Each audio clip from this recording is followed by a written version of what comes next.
Hello, my friends, and welcome to episode 33 of the Kiss Army Nation podcast. We are your hosts. I'm Pasquale Veri. And I'm Claudio Spera. Welcome to the show, everyone. So, at the last episode of the Kiss Army Nation podcast, we talked KISStory with Alain Bellicha using his book, Kiss on Tour, 7483, as a springboard to discuss various Kiss topics. And I'm telling you, what a blast that episode was to do. Getting Alain's perspective on KISStory was just amazing. And we did it in an interesting way. We basically took quotes from the book and we used those quotes as a springboard to talk KISStory. And his perspective was just amazing. And that episode basically is the inspiration for this discussion panel tonight. Absolutely. It was fantastic. And, in this episode, we are joined again by our returning panel guests, Craig Patton and Rolla Brown. Welcome back to the show, guys. Yes. Glad to be here. Thank you for being here. And once again, as Paz was saying, we want to use Alain's book, as a springboard and discuss this time some of our earliest, Kiss memories, which is what better than discuss with Craig and Rolla. So this is going to be fantastic today. Nice. So let's begin the discussion by getting your impressions of the book. So when you got the book and you began going through it, what went through your mind? We'll start with Craig. When I got the book, I started flipping through it, and it reminded me of KISStory a bit.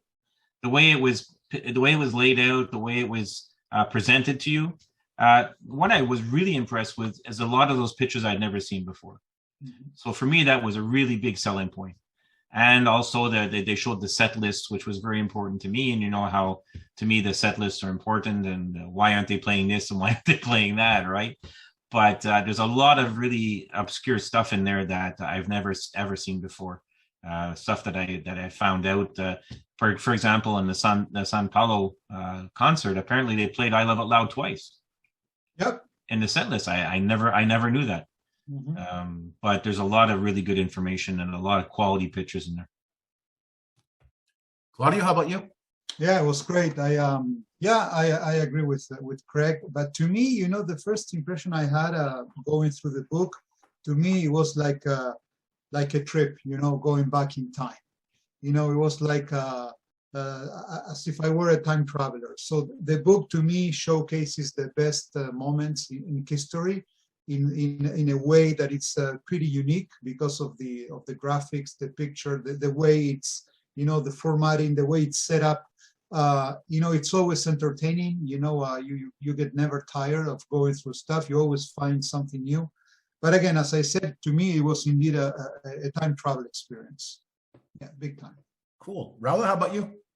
I think the first thing I noticed about it were, like the guy said, a lot of the photographs that I'd never seen before.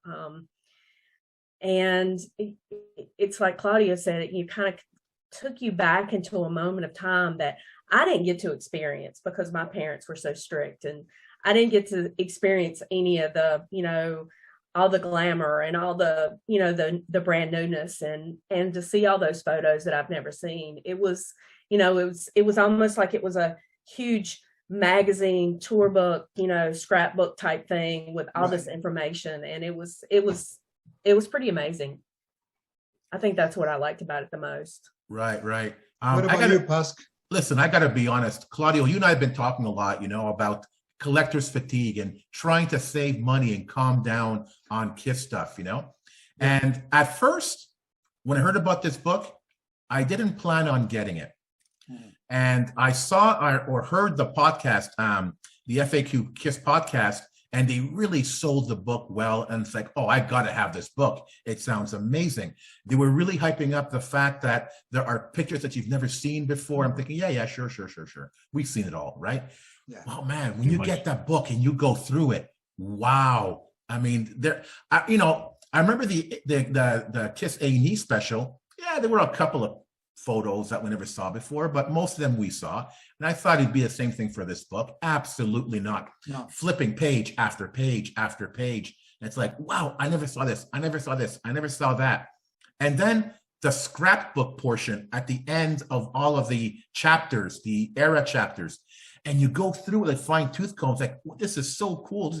And even to this day, we've had it for about a month or so now, and I'm still finding stuff that I haven't seen before, that I haven't noticed before. You know, just amazing. And I'm going to touch on this later on in this episode, but going through this book, like you said, Claudio, it brings you back in time. For me, in a time when I first got to discover KISS, and it was through magazines. And here I am, you know, almost 50 years later in KISStory, you know, 40, 45 in my personal KISStory. And it's like I'm discovering the band for the first time again through these pictures and photos that I've never seen before, you know? So I'm every once in a while I go through the book whenever I have time, and it's just, it's a different experience every time you open up that book. It's just an amazing piece of KISStory. It is. Yeah, it's true. So, guys, so generally speaking, how would you compare this book with other KISS books out there? Correct. Well, it's like Rolla put it, and Passport. It's like a scrapbook of all tour books. I think it should be up there with some of the most better books out there, like KISStory or other magazines and such. Listen, I think it's top notch just as much as they are, if not better, because sometimes, you know, true hardcore guys, they put different pictures in there that maybe a magazine wouldn't put, to capture the essence or capture the moment of a certain tour, a certain concert or something like that. Mm-hmm. But I think it's really well done. Yeah. Pask, what about you? For me, I guess my go-to book would be Steal with a Kiss, Lydia's book. Okay. There's another book with tons of pictures that you've never seen before, tons of amazing stories. And, you know, like talking with Alain, talking with Lydia and her stories brings the book to life. Like I felt last week's episode did for KISS on Tour. So I would put that, I would compare KISS on Tour definitely with Lydia's book in terms of an amazing piece of KISStory, and the amazing stories that these two books have to tell. Well said.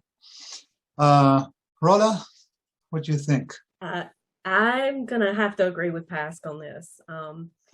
You know, the amount of research and the amount of time that he's put together to put to research and find all these photos. Yeah, it's up there in the point of view, and it, like Craig said, it's like a tour book of all tour books, you know, and I don't know, it should be right on up there. I think so too. You know, it's really is a great book. Yeah, it is indeed. Yeah. To me, what I like the most about this book is it's kind of unique. You know, I'm a big collector of books, and I love, you know, going through stuff, and you know, like many times we talk with Pask, and I going through the minutia, you know, and stuff and the details and all of that. But I also love the graphics.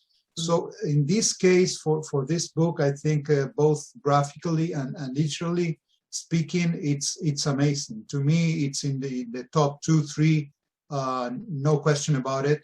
I also agree with Pask. You know, Lydia also, you know, tops the ranking.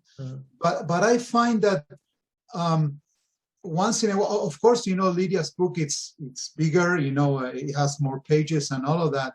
But what I found with this book, with Alain's, is that it's attractive. You know, you can't stop flipping pages. So you cannot like say, okay, I'm gonna go 2 or 3 pages and then go to sleep. No, you wanna keep going and going and going. So there's something unique about this book. So which is amazing.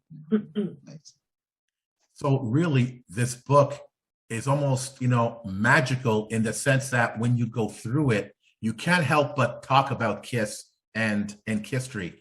And again, that was the inspiration for last week's episode and today's episode, because I don't know about you, but when I went through this book, it just brought back a flood of memories in terms of my own experiences in KISStory. Yeah. So let's talk a little bit about that then.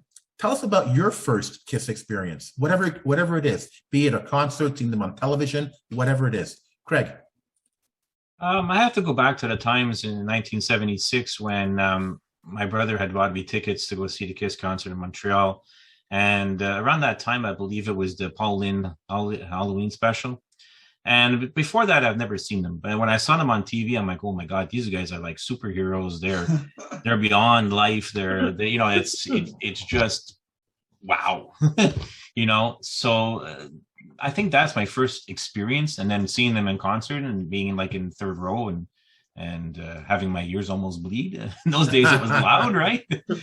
And ever since then, it was like a KISStory. That's one of my first tastes of seeing them, and then going to the record stores and seeing the albums out there, and that I've always been into that big visual presentation. So just talking about other bands too, like Saxon or Judas Priest, they all heavy album covers which draw your attention, and that was one of the main selling points for me. Rolla, how about you? I think it was listening to Dress to Kill, the Come On and Love Me, the first song I heard. And to this day, when I hear that song, I get goosebumps. I mean, I had to listen and see them at my grandfather's house because I couldn't do that at home. When I first saw them on, I think, the Saturday night special show, that was exciting for me too, because they were finally come to life, after looking at magazines and listening to them on the albums. Then I finally saw them in real time, and that was probably the first experiences there. Cool. Claudia? I remember when I first saw the Alive album cover, I was completely hypnotized. I could not believe that these guys were real, that they were playing music, they were singing, they were putting up a huge show. And there's something about that cover that even today, I can stay half an hour or more just looking at the cover, and I cannot believe it. And then after that, I remember same as Craig, when I watched them on TV, to me, it's funny. I was thinking as Craig and Rolla were talking, how similar our experiences are. And this is true, brothership that we have here, because we all went through the same stuff. So I remember watching those videos, and they were superheroes. They were beyond reality to me, and that fantasize. It was much more than music and visual. It was a complete experience. So I will never forget those moments. They're stuck with me for life. Yeah. You, Pasc? It's interesting. I discovered KISS almost like putting together a jigsaw puzzle in bits and pieces. Mm-hmm. So that jigsaw puzzle started in the backyard of my house, where kids were talking about the demon and the star child, and I wanted to know more, Mm-hmm. And I started putting the pieces together when I walked into that record store and picked up Destroyer for the first time. And that amazing comic book cover with the band in the foreground, with the destructive city in the background. And then listening to the music, another piece of the puzzle. Detroit Rock City, starting the car accident, the screaming children in God of Thunder. It's like, oh my God, this is some scary stuff, Then going through magazines and seeing their pictures in magazines and reading about their story in magazines, and then seeing the memorabilia, the KISS dolls, the model van. More and more pieces were put together. Then finally seeing them, like the actual people moving around in KISS Meets the Phantom. Okay. Another piece of the puzzle. So the mystique was just growing more and more and more, and I was becoming a bigger and bigger Kiss fan till the ultimate moment when I saw them in concert in '79, the Dynasty show, and seeing them rise from the floor, like, oh my God, that's Kiss. And it was like an injection in the bloodstream, man. And I was a fan for life. Never forget that experience. I love it. So a lot of new fans never really got the experience, the euphoria of the KISStory, when Kiss first was hitting the scene. So do you remember the buzz, surrounding Kiss back when you first got into them? There was a lot of talk around, so they were everywhere. So Craig, what do you remember about those days? Oh boy, you're telling me to look back a lot of times. I'd have to say when I started seeing them in magazines like 16 and Grooves and all these magazines, and I started looking at them, and I'm starting to think, what's all this hype about? And then it wasn't cool to be a Kiss fan in those days. I remember in high school, if you were a Kiss fan, you were a geek, and if you liked Led Zeppelin, you liked this other band, you were cool. Now it's funny how the tides have turned, and now it's cool to be a Kiss fan again, right?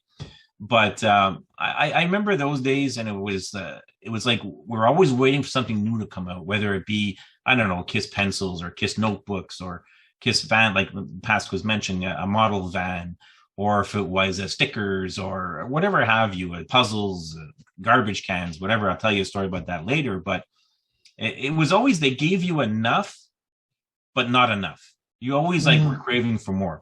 Mm-hmm. There are masters of advertising, right? So I think once they had you hooked, you just wanted more and more, and they gave you just enough to appease you, but you still wanted more. I don't know if I understand that, if you understand what I'm trying to say. Yeah. Yeah, but for me, the whole mystique was, who are these guys? Right. They never photographed without their makeup. You're always looking in the next teen magazine, or, oh, there he is. Oh, he's got his hand over his face. You can't see who it is, right? So that was a mystique for me. It was like trying to find out who these guys were and what they're all about. Right. Rolla? Yeah, I like Craig. I remember looking through the magazines and trying to imagine what they looked like. Well, what did Gene look like, or what did Ace look like? And but like he said, that was part of the draw. And then all the theatrics, the blood spitting and the fire breathing, that was just a lot of it that just brought it. It's like, oh, I got to see these guys. I want to see them. And they didn't do, and because I couldn't see any of that, I think I wanted to see it more. My parents fell in the category of, they are devil worshipers, and no, you can't see them, and no, we can't have albums in this house. And so I think that made me want to see them even more. It drew them to me even more. So a type of taboo. Yeah, exactly. It's kind of like, your parents don't want you to do it, so you have to do it. You have to rebel against it anyway. Right. So, and I could watch them on TV and listen to them and, look in magazines and stuff at my grandfather's house because of his stepdaughter who was older. And, they would go to concerts and they would be dressed up in full makeup and costumes. And I just thought, oh my God, that is just it's so crazy, but it's so awesome at the same time, to be that passionate about something. So Pask, what about you? Oh, how can I put this? When I got into Kiss, it was back in 1976. I was 8 years old. And I was that awkward fat kid. Everybody made fun of. And it didn't help that I was also into Kiss. That's just another reason people made fun of me. But, at the time, I didn't have many friends, again, because I was awkward. So I was looking to fit in. And, we're talking about the buzz here. And I remember hearing so much about Kiss in the schoolyard. People wearing, I remember one kid, Johnny Vaccaro, I remember his name, wearing the Kiss Destroyer t-shirt. Like, that is so cool. It's one of those iron-ons. That is so cool. I want one too. Talking Kiss in the schoolyard. People making fun of you because you're talking Kiss in the schoolyard. And I just wanted to be a part of something. And I want to be a part of these kids who are into Kiss, and I don't care if people are making fun of me. At least I am part of something, you know. So it's not a cliche when they say they make fun of you because you're a Kiss fan. Yeah, but It's true. You know, it is true. But being a Kiss fan, you were a part of something special. And Right. even at that young age, I realized I was really a part of something special. And I did then what we're doing right now, just, you know, 4 people talking Kiss.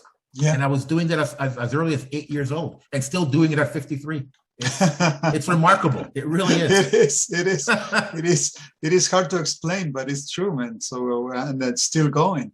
Yeah. In my case, you know, the bus, I do remember that it was, and it's kind of related to what you guys are saying. So it was basically not being a fan of the band. It was Kiss or nothing. You know, it was like the Kiss fans against everything. Because, you know, if you're not a Kiss fan, basically you hated Kiss. So I never knew anybody who was saying, yeah, I like them, you know, no, it's either you love them or you hate them. And I remember being on the love side, of course, you know, for the band, and doing anything possible just to show my loyalty, you know, to the band, you know, hooking up with friends and buying stuff, you know, watching them on TV. But it was really hard to escape from the spell, you know, at that time. I don't know, maybe because I was a young kid, you know, but I think the advertising campaign that they put together, as Craig was saying, was massive, and it worked perfectly because, you know, it was constantly stuff, you know, from Kiss everywhere, but at the same time, you always wanted more. So it's never enough. It was never enough. So yeah, so I do remember well. So Claudio, but you weren't in Canada at the time, right? No, exactly. So that was, I was in Buenos Aires in Argentina. And so the exposure that we had for Kiss, I guess it can't be compared to what you guys were exposed here in Canada. And at that time, I remember, I don't know if it ever happened in America or in Canada, but there was this kind of dilemma whether you were a Kiss fan or a Queen fan. You know, that I remember that. I don't think that it was like even in Europe or America like that, because they had nothing to do one with the other. But yeah, we were on the Kiss camp, and we were doing all or nothing for them. You know, it's like members of the family. You were defending them as if they were members of the family. You know, So true. yeah. I sort of remember that debate, Kiss and Queen, because, you know, I was so into Kiss and people thought I was into nothing else. And people were trying to get me into other bands. And Okay. it was successful. I got into Van Halen because of Kiss. I got into April Wine, Queen, Thin Lizzy, you know. So, yeah, I'm not sure there was a debate, Kiss versus Queen or any other band for that matter. I remember people comparing Kiss with other bands in terms of music. Right. And that, you know, other bands destroys Kiss musically, but no one could touch them with their shows. That's right. Exactly. You know, Yeah. and I remember people saying, their music, I don't go to the shows for the music, I go for the spectacle, you know? So I believe back in the 70s, it was more about the show, from my experience and my recollection, that it was about the music. Probably. So, you know, it's really impossible to talk about Kiss without mentioning collecting. So think back and tell us about your earliest memory of that first memorabilia that you bought, something that you found out in the wild. So what do you remember getting, Craig? Is this the garbage can? Oh, yeah. Oh, yeah. I love it. I went on vacation. What's been about 78, 77, 78. I went on vacation to Florida with my parents, and we went to the store, and I remember buying the 2 puzzles. Remember they had the Love Gun puzzle, the Destroyer puzzle, and I saw the garbage can, and I had to have the garbage can. So we bought the garbage can. Then we went to another store, and I got the color forms. Remember the color form? Yeah. So me, like a dingbat, you know, had all the stuff, and then eventually the garbage can went in the garbage. Like a dummy. Like, that's my one nemesis to life, is I threw that thing out. Oh boy. You know. But that was the first time I got into that and the collecting, and then after that, I believe they came the pencils, the notebooks, the spiral books, and everything like that. And it just was nonstop, right? It was always something, posters, Right. erasers, you name it, they had it, right? This, and that's the recollection that I have. And I remember that I had to pay shipping. They bring that garbage can back. I had to put it in a cardboard box, American Airlines, and it cost like more, I think, than the thing cost me. But I had that for years and years and years. But anytime I see one, I shed a tear. But yeah, that was it for me. Rolla, what about you? Well, I didn't get to collect all that great stuff that you did when you were so young. And, I'm also 57. I forget. I'm just jealous. I want to think it started in my older years with T-shirts and tour books, and it just kind of graduated to other things.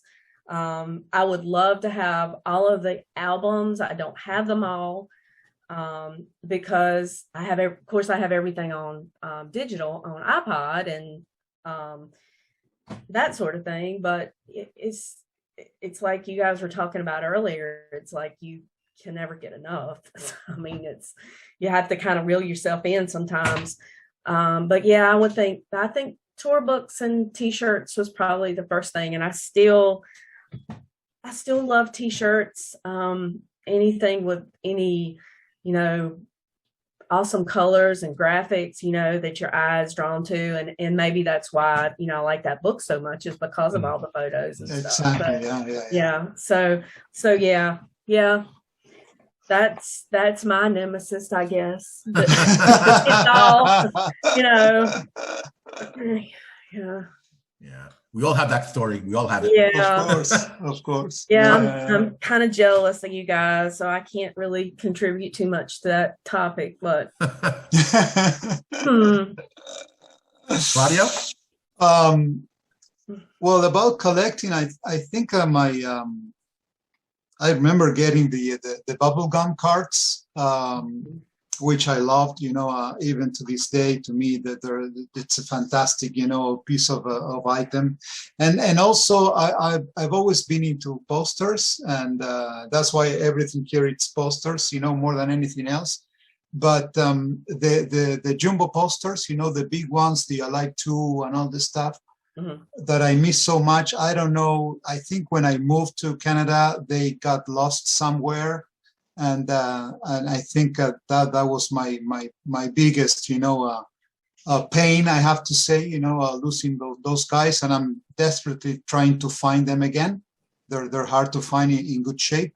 But yeah, I remember having my room fully, decorated with posters and looking at them, every night before going to sleep, and fantasizing and thinking, and it never ends. It never ends. But yeah, the bubblegum cards, man, again, as I said, the first item that I remember, and love it. You, Pasc? I'll one up on Craig. I had a lot of the vintage KISS stuff back in the 70s, the dolls, the model van. The garbage can I never had though. The notebooks. I had a lot of it. The posters. I had it all. But I remember I used to play with the stuff that I had. So I used to play KISS versus Godzilla. I don't know if you guys remember the Godzilla that you press the back of the head and the tongue comes out, And I used to play it to the soundtrack of The Black Hole, which is a Disney movie that came out back when it was in '79. And it was KISS versus Godzilla. Now, of course, KISS won. But hey, they were pretty badly beaten up, thrown across the room. Their clothes were ripped, And then, oh my God, I had the guitar. That guitar that's like the holy grail of KISS collecting right now. I set it on fire. No. I set it on fire so I could be Ace Frehley. I set that guitar on fire. How dumb do you have to be? I don't feel so bad now.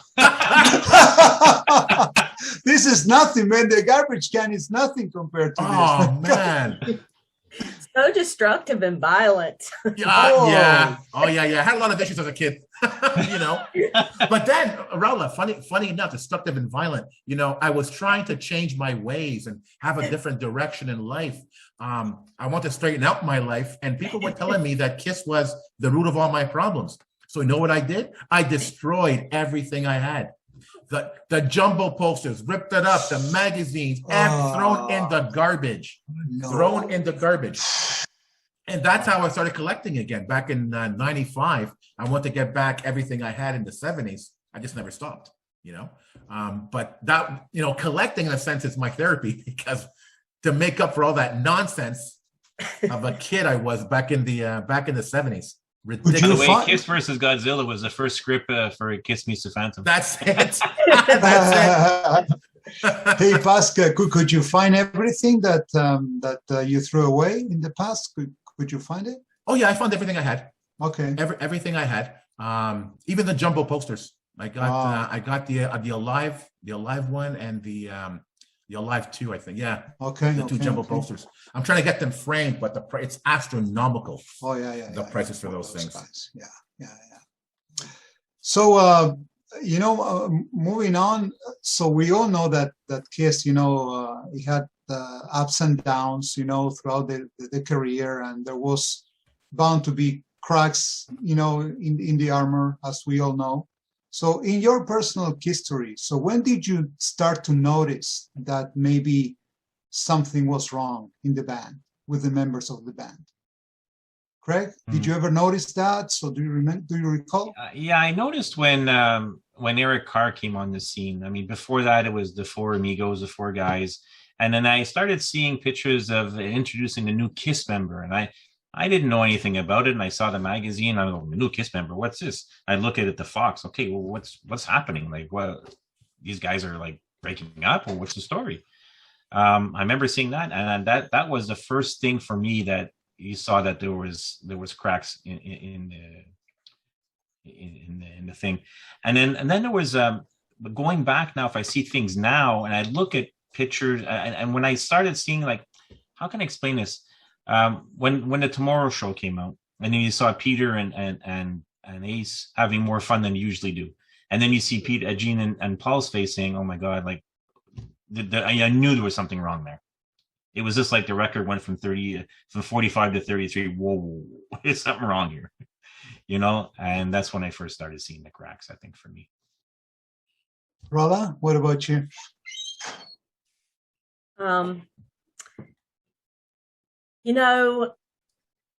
Being a closet Kiss fan, you guys are asking me some crazy questions tonight. Being a closet Kiss fan. This is great. That's what we want. I know, but being a closet Kiss fan and only getting to, listen to them and see them at my grandfather's house and not really getting to see stuff at home, I didn't really know. I didn't really know that there was anything going on until much later, in life, when I'm, looking at all these, like Craig was saying, the shows that they were on, and then you see all the interviews, and I think I remember seeing some of the concerts on YouTube where you can clearly see that, Peter's playing way too fast or way too slow, and the guys are just, giving each other nasty looks, and that's, you can see all of it going back. But at the time I didn't catch on to any of that, because I wasn't in the loop, so to speak, because I could only listen, somewhere else. Right. So. Ask. Yeah, I'm with Rolla on this one. Going back to Alan's book, what I loved about his book, it was so positive. He had quotes throughout the book. And I think he mentioned there's one negative quote because it was so negative, it was so bad that he had to put it on. But basically every quote in the book was positive because he wanted to focus on the positive. He's a Kiss fan. He doesn't want to focus on the negative. The negative doesn't matter. So yeah, I'm with Rolla on this one. I mean, as a Kiss fan back in the 70s, I never noticed there were cracks in the armor. I never cared. Apparently it was obvious during the Dynasty era. Not to me, it wasn't. We didn't have social media like we have now back then. That's right, exactly. And we know what we know through television and through magazines, and that is very, very controlled. So I basically knew what I was told. I didn't see anything wrong. Yeah. And I wasn't musically inclined either to notice that Peter wasn't playing on this album or Ace wasn't playing on that album. And even if I did know, I don't think I'd care. It's a Kiss album. It sounds amazing. It's So, but I remember the first time I actually noticed that, hey, wait a minute, there's drama in this band, was way ahead during the revenge era. I had a bootleg VHS of an interview between Paul and Gene. And Gene was, talking about himself a lot. And then you see Paul getting frustrated and, making fun of Gene and, these little jabs here and there. And Gene just stopped the interview, turned around and said, Paul, what's your problem? And Paul said, it's okay. Continue. It's okay. Continue. It was so awkward to watch. Yeah. That was the first time that I thought, wow, there's problems in this band. And then obviously social media came and everything's out in the open. But the revenge era was definitely when I first saw that something or things, isn't perfect in paradise. Of course. Claudio? Yeah, in my case, I'm with you on Rolla. Back in the 70s, so 78, 79, I never noticed that there were cracks in the band. Even when they released the solo albums, that now we know that it was a way of trying to keep, Ace and Peter in the band. To me, it was so cool that these guys, they were a band and they were releasing solo albums at the same time, dedicating the album to each other. So that was fantastic. And I think I was so immersed in kind of a hysteria that I couldn't see the cracks. And same with you. I didn't care. To me, it was all about positiveness. I was happy with them. Maybe I didn't want to know. Who knows, right? But to me, it was all magic. That was magic those days. And sometimes I think, and I never shared this with you guys, but sometimes I think that there's a lot of good things of being a diehard, but when you are really a diehard, so a lot of stuff that maybe you don't want to know. It's like when you go too deep, it's like the magic is gone. Of course, we're not young kids anymore, but we know it's business and blah blah blah. But sometimes you want to keep that fantasy going. I don't know. That's my case. Yeah, like I was saying, for me, it was that tomorrow interview that really made me feel uncomfortable, where it just seemed that they were divided, and they were just there to screw up the interview on purpose, And that, as recently as a Doc McGee interview I heard recently, where he was questioned about that, and he said, we have a KISS security, we have means of controlling the and protecting the KISS brand. So we were only fed information that we needed to know, not what was really going on. Of course, right? Yeah. So, but if you were inquisitive, you could see between the lines. But if you're blindly a KISS fan and all you care about is that, and to me too, I was blinded to it until that one day I said to myself, "There's something wrong. Why is Peter not there anymore?"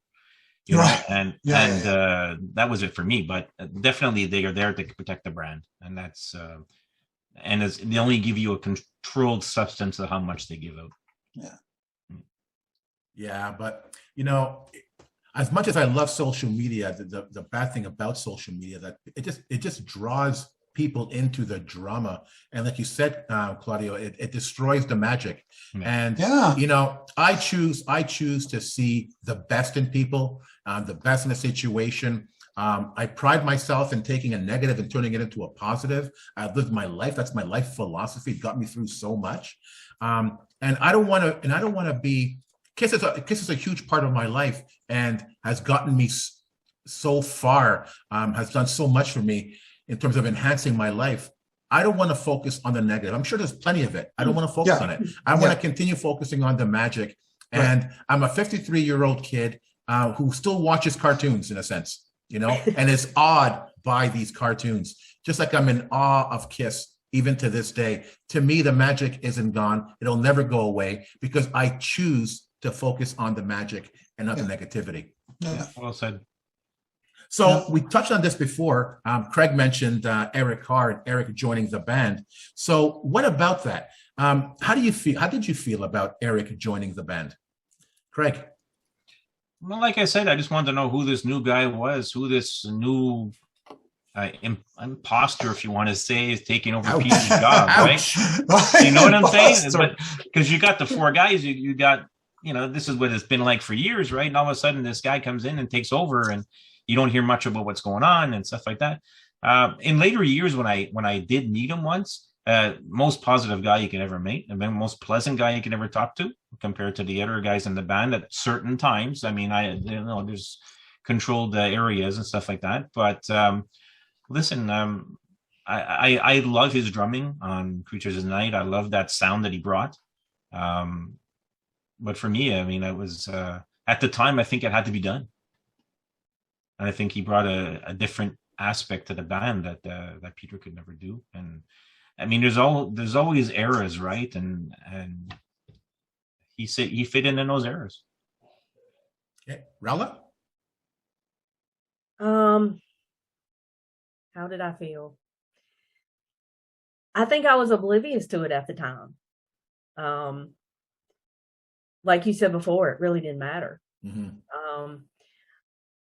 How I feel about it now, I think he's an amazing drummer, and I think he added so much to that era and time. I mean, we've talked about this before, about how KISS is able to adapt to what the fans wanted at any given time, and I think he helped them do that. He was what they needed at the time, I really think. Claudia? Well, because I got into KISS in '79, as you know, and I was so excited, with the magic and the fantasy and all of that. Then over time, I started to go back in time and explore, the first albums and Alive and all of that. And don't get me wrong, I love Peter, but at that time, '79, '80, when Eric, joined the band, I was really excited. So I think it was the perfect fit for the band. As I said before, I didn't get into the drama why he left or was let go or whatever. But to me, it was a new character. It was a new energy in the band. And I don't know why, but I also could feel a strong connection with Eric Carr. He was different, than Gene and Paul and Ace, humble guy, he seemed to be so friendly. And I was really excited. And even to this day, if I look back, I love both. I love Peter. I love Eric Carr. I really love Eric Singer too. But I think it brought, he gave KISS a very interesting era, really musically and actually from the band standpoint, with the fans and all of that. He was a great human being. To me, it was fantastic to have Eric in the band. Yeah. I think in the early '70s, I think KISS did their job a little too well, in the sense that it really wasn't about Gene, Paul, Peter, and Ace. It was about the demon, the star child, the spaceman, right, the Catman. Yeah. And that was part of the mystique, part of the magic of the band. So when Peter left and Eric came on the scene, it's like, oh, this is cool. The Fox. And I want to know everything about this new character. Right. So I wasn't disappointed that Peter left. I don't remember being disappointed. I wasn't attached to the person. I was attached to the overall concept of the band. And when Eric joined the band, it was still part of the concept, except now it's just a little bit different. And now he's bringing the concept in another direction. It's like listening to new music. It's exciting to listen to a band's new music. And every time a new band member entered KISS, it brought the band in a different direction. The band is different somehow. And however the difference is, it's exciting. And that's why I'm not one of those KISS fundamentalists where it has to be Gene, Peter, Paul, and Ace. No. To me, it's like every time a new band member enters the band, there's something new and exciting about it. That's why I was so excited when Bruce came into the band. Eric Singer came into the band. And then Eric Singer putting on the makeup. I didn't care.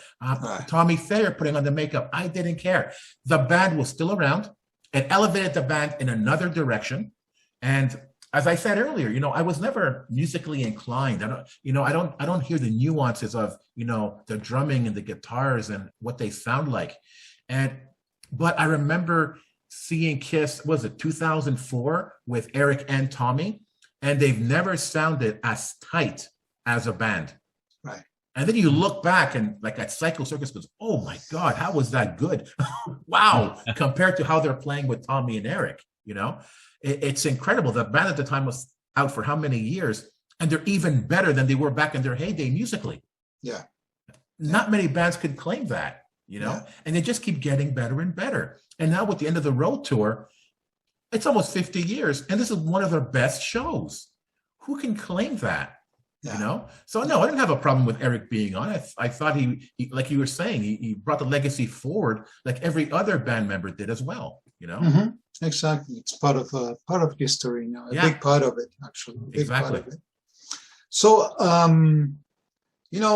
we're talking fandom here, diehard fans and all of that. But I have heard many fans say that they have taken a break from Kiss, once in a while. Have you ever taken a break? And if so, why was that? Craig? I think for me, it's when they took the makeup off. It wasn't that same mystique. It wasn't that same comic book hero types. It was just another band for me.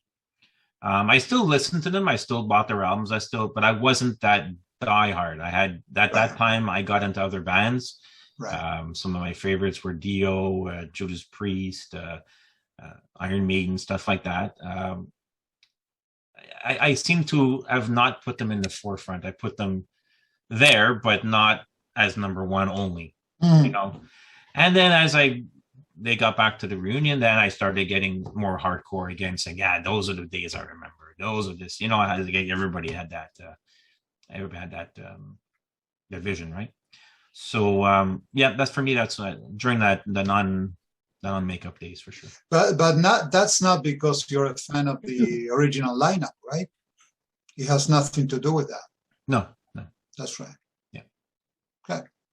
Rolla? I'm with Craig. I was not happy about the makeup going off. I guess it was right after Eric came along and they took the makeup off, and to me, they weren't Kiss anymore. They had sold out to glam metal, and they looked like every other glam metal band, Poison and Rat. And I don't know. It's like Craig said, they weren't Kiss anymore. They were just different. And, I've since, I very seldom did I listen. I was listening to, Black Sabbath and Ozzy and Ronnie Dio, and I've since went back and re-listened to all that, and I'm unhappy with myself for missing it all because they put out some incredible work during that time. Yeah. Mm-hmm. So it's all kind of brand new at times. Basque? It's funny, I know so many diehards out there, and I just assumed they were diehards for life. But I hear a lot of their stories, and a lot of them as well took breaks. They took a break from Kiss, and so I don't feel so bad because I took a break from Kiss as well, and that was back in the early 80s. I remember after Dynasty, Unmasked came out. I'm going, what the heck is this? It wasn't Kiss. Oh, really? Yeah. And that was also the time that, I was trying to change my life around, and people were telling me Kiss was the root of all my problems and blah, blah, blah. I've told this story 1,000 times already. And I got rid of all my Kiss stuff to change my direction in my life. And it was funny because, looking back, I really realized how Kiss is connected to my musical taste. Because back in the 70s, when I was into Kiss, I was also, like I said, into Van Halen, April Wine, all these classic rock bands. But then when I took a break from Kiss, so to speak, I was into Black Box, Donna Summer, for God's sakes, New Order, Pet Shop Boys. Like, what? Whoa! What the heck? What the heck? Oh, pop, dance, you know, what was I thinking? And then interestingly enough, I got back into the band in the late 80s, and I got reintroduced to them with Smashes, Thrashes, and Hits. Mm-hmm.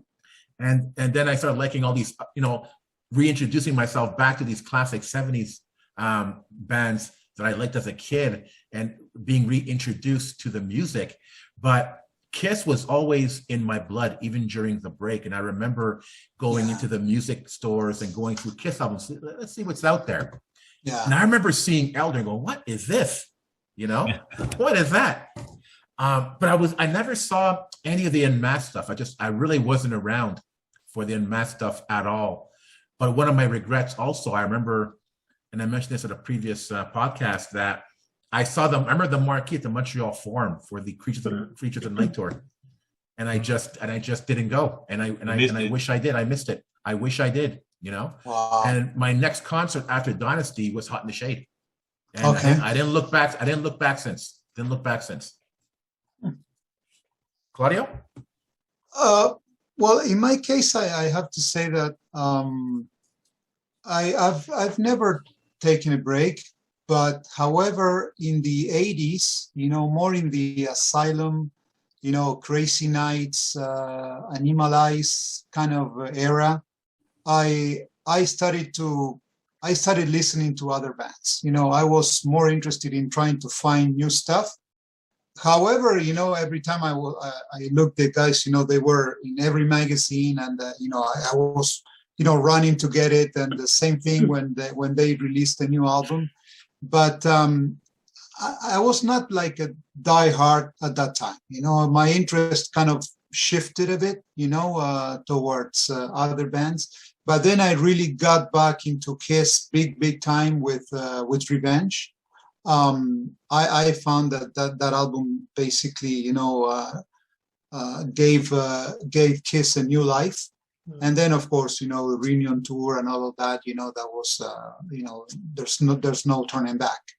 But yeah, so same as you guys, you know, I think it was the time to experience other stuff. And in my opinion, the stuff that Kiss was doing 85, 86, 87, it was not that interesting to me. So it was more of the same, you know, kind of what other bands were doing. You know, there was nothing special about them. Well, that's interesting, because I like what Raula said. You know, Raula, you were saying how you missed out on an era, the 80s era, and they had some really good stuff then. I remember in the 80s when I was, you know, reintroducing myself to the band and hearing a lot of the 70s stuff, I clearly remember thinking to myself, this stuff is much better than the 70s Kiss. Oh, yeah? Oh, yeah, absolutely remember that. And even as a 70s Kiss fan, I remember not liking the first three albums. I didn't like Alive, and I loved the Destroyer, Love Gun, and Rock and Roll Over albums. Very polished. I liked that sound. And only later did I really get into Alive, and then the first three albums. Okay. But that was, I really appreciated the really early Kiss in the late 80s, early 90s. But I loved the 70s stuff, the 80s stuff. The 80s when stuff. I heard Thrashes. Oh my goodness. Interesting. Great stuff. And yeah, so you know, I thank the 80s Kiss music for getting me back into the band. Right. So we're almost wrapping up the show. And you know, personally, I don't know about you, but I love episodes like this where we just, you know, chat about the band. Amazing. And it's really incredible, like, you know, and I'm so happy that we got Alan's book to basically give us that springboard to discuss the band like this. And what I also like about it is that, you know, I mentioned this before, we're diehards. We know a lot about Kiss, or we think we do. But it's in having discussions with other fans that we realize there's so much we don't know. And by talking with other fans, we get another unique perspective on the band that we never thought about. So before we wrap up, having said all that, I want to play a little game, a little challenge, so to speak. Look at So- Rolla. Rolla was. Rolla's like, this is a tough night. This is a tough I night. think Rolla just logged off. What? Hello? I think we lost Rolla for the no more episodes for us. That's it. Gone. No, we love having Rolla. Will be the last time for sure. No, she's not gonna. But she doesn't want to come back. Okay, so Rolla, here's Okay. here's a challenge. Okay. Okay. Now, if you can take one piece of KISStory, a moment in time, so to speak, and put it in a time capsule for future KISS fans to open, let's say in 100,000 years, that you feel best describes KISS and the KISS experience, what would you choose and why?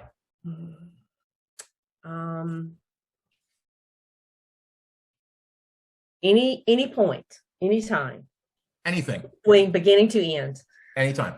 I'm gonna say the New Year's Kiss 2020 goodbye in Dubai. Oh yeah. Wow. Interesting. That's Um, interesting. Look at that. I mean, come on, record holding flames and all the fireworks and, I mean, that's what they were all about. That's what drew us all into them. It's all the theatrics and all the makeup and the showmanship. Yeah, I would have to, that has to go in there. Definitely. It has to go in there. Okay, that's cool. That's interesting, man. I Yeah. it's yeah, okay.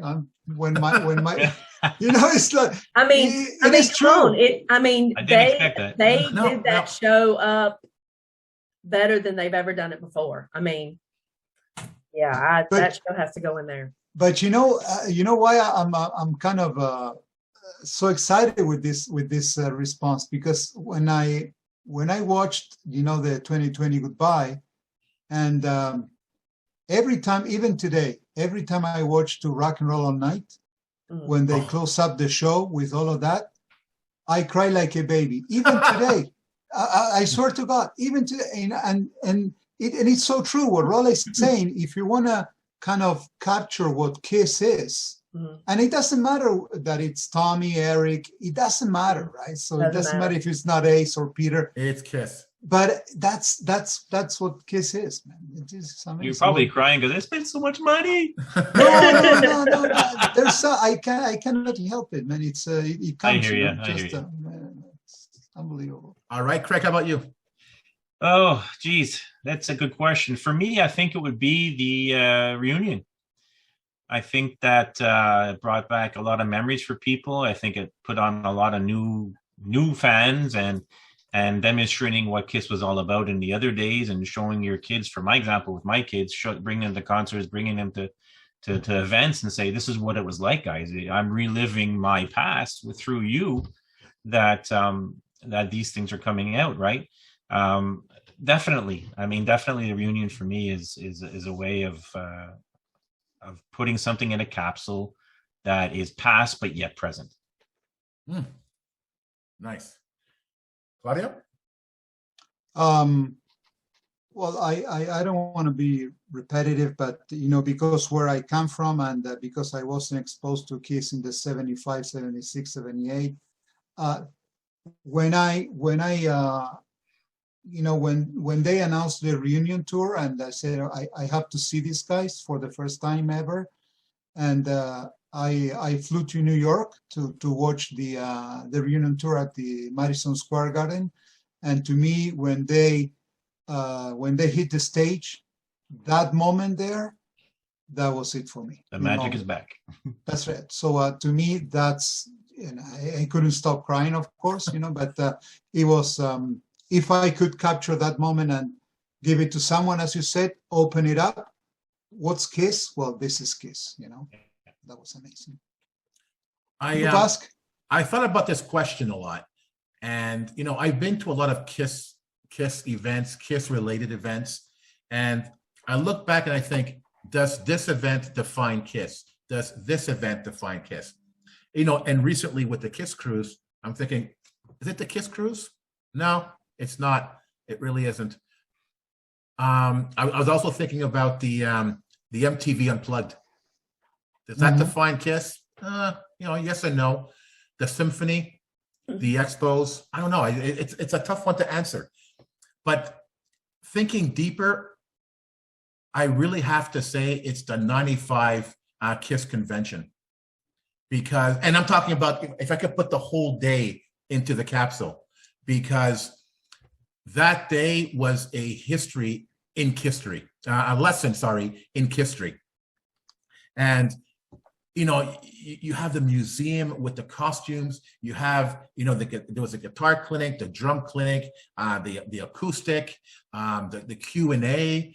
There was so much to learn about the band. And I remember going to that expo, to that convention rather, and that was when I was starting to get my, reintroduced to the band again. And it was in 95 when I really got the bug hard again. I was getting into the band in 88, 89, but in 95, I started collecting again and really becoming that diehard. And that expo, or that convention rather, really for me said it all. It brought back the memories of the 70s. It taught me a lot of KISS from the 80s. It was basically a time capsule in itself. Right. So I think I would have to say it's definitely the 95 convention. Interesting. Awesome. Interesting. Yeah, very good point. Yeah. So we're wrapping up, and as you said before, Pask, this is great, man. Spending time with you, and talking about those special moments in time, of our passion for this band. It's been amazing. Thank you, Rolla, once again. Thanks, Craig, Pask. It's been a hell of a trip, spending this hour with you guys and getting to know your experiences. And it's always remarkable, to talk about our favorite band. So, Craig, some closing remarks?